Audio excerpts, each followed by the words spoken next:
नमस्कार बंधुरा आमी त्रिदीप्ता चले एसेছি আবার একটা নতুন ভিডিও নিয়ে। তো আজকে আমি কিন্তু কোনো আর্টের ভিডিও নিয়ে আসিনি, আজকে আমি একটা রেসিপি নিয়ে এসেছি। সরি, একটা না দুটো। তো প্রথমে আমি কড়াইয়ে তেল দিয়ে আলুগুলোকে সুন্দরভাবে লাল লাল করে ভেজে নিয়েছি। তারপর আমি কিছু মশলা বেটে নিয়েছি, আদা, জিরে, রসুন আর ধনে।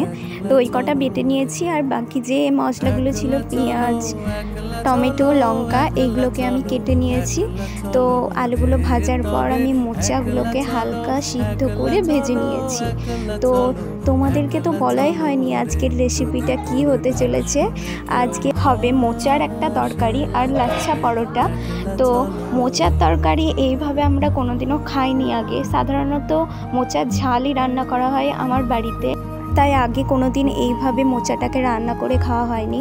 তবে আজকে মোচাটাকে রান্না করে এইভাবে খাওয়ার পর বুঝতে পারলাম সত্যিই অনেক সুন্দর। অনেকের মুখেই শুনেছি যে এইভাবে মোচা রান্না করে নাকি খুব ভালো লাগে, তো তাই আজ আমি করলাম। তো কিছুই না, মশলাটা হচ্ছে তেলের মধ্যে লঙ্কা, আদা, রসুন, পেঁয়াজ, টমেটো মানে যা যা বেটে কেটে নিয়েছিলাম সেইগুলোকে ভালো করে কষিয়ে নেওয়ার পর ওর মধ্যে আলু আর মোচা ভাজাটাকে আমি দিয়ে দিয়েছি। তোমরা কি একটা জিনিস লক্ষ্য করেছো যে এখানে মোচাটাকে কিন্তু আমি কাটিনি, গোটা গোটাই রেখেছি। ওখানে নাকি এভাবেই রান্না হয়। তো এটা ভালো করে আরও আলু আর মোচার সাথে কষিয়ে নেওয়ার পর এটাকে সামান্য জল দিয়ে ভালো করে ঢাকা দিয়ে দিতে হবে, কারণ এখানে আলু আছে, আলুটা এখনও সম্পূর্ণ সিদ্ধ হয়নি। আর হ্যাঁ, আমি কিন্তু মাঝে নুন দিয়েছিলাম, যেটা হয়তো তোমরা দেখতেই পাওনি কারণ আমি দেখাতে ভুলে গেছি। তো আমাদের মোচার এইভাবে তরকারিটা রেডি হয়ে গেছে। এরপরে বানাচ্ছি লাচ্ছা পরোটা। ময়দাটাকে নুন, তেল আর একটু চিনি আর গরম জল দিয়ে মাখিয়ে অনেকক্ষণ আগে রেখে দিয়েছিলাম। তারপরে ময়দাটাকে আধ ঘন্টা পর ভালো করে আবার একটু মেখে তারপরে আমরা লেচি কেটে ময়দাটাকে ডলে নিচ্ছি। আর এই ডলার কাছেই হচ্ছে লাচ্ছা পরোটার কায়দাটা। ফার্স্টে আমরা ডলে নিলাম, সেই ডলাটা গোল না হলেও হবে।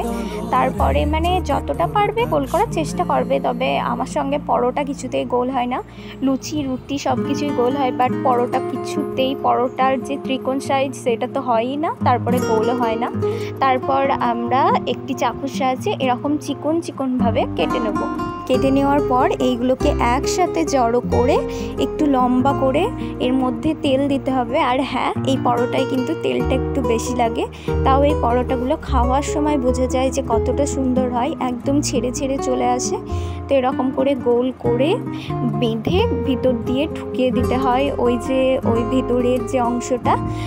তারপর ওটাকে সবগুলো আমরা ওইভাবে রেখে দিয়েছি। তারপরে যখন আমরা ভাজবো তখনই কিন্তু আমরা এটা রাখবো, আর একটা ভিজে কোনো ন্যাকড়ার সাহায্যে এটাকে ঢাকা দিয়ে রাখতে হবে, নাহলে কিন্তু ময়দাগুলো শুকিয়ে যাবে এবং আমাদের পরোটা কিন্তু ভালো হবে না।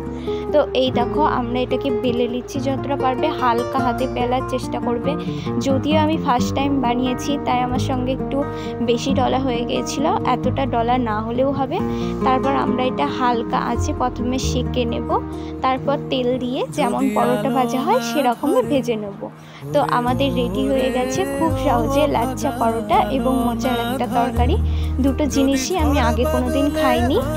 আজকে এটা রান্না করার পর বুঝলাম সত্যি এটা অনেক সুন্দর খেতে। তো তোমাদের এই দুটো রেসিপি কেমন লাগলো তোমরা কিন্তু অবশ্যই জানিও। আর বড় ভিডিও আমি খুব কমই শেয়ার করি, তো আজকে আমি আবার একটা বড় ভিডিও শেয়ার করলাম। তো তোমাদের ভালো লাগলে একটু লাইক, শেয়ার আর কমেন্ট করে জানিও কেমন হয়েছে। তো আজকের মতো এখানেই শেষ। ভালো থেকো সবাই, সুস্থ থেকো, টাটা।